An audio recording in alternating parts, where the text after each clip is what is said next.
তিনিগৰাকী যুৱক, বয়সো নিচেই কম, পেছাত ইউটিউবাৰ। এই তিনিগৰাকী যুৱকে লগ লাগি হাতত লৈছে এক ব্যতিক্ৰমী পদক্ষেপ। মুস্তাক আলী, সাহিল হক, ইনজামুল হক নামৰ এই তিনিগৰাকী যুৱকে এতিয়া নিজৰ পকেটৰ ধন খৰচ কৰি ঠায়ে ঠায়ে ৰুইছে গছপুলি।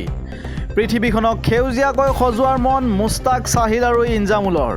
চাওক আজিৰ আমাৰ এই বিশেষ প্ৰতিবেদন। News desk report, any Assam 24x7।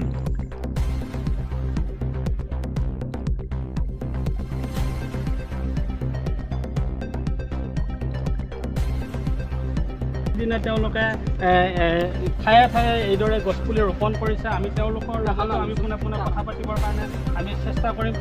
তোমালোকে এই কাৰ্যসূচীটো কেতিয়াৰ পৰা কৰি আছে আৰু কিহৰ কাৰণে কৰিছে? হয়, আমি এই কাৰ্যসূচীটো বহুত দিনে হ'ল কৰিবৰ কাৰণে, আৰু দেখিছে বহুত দিন ধৰি আজিকালি সকলোৱে গছ বননি ধ্বংস কৰি আছে।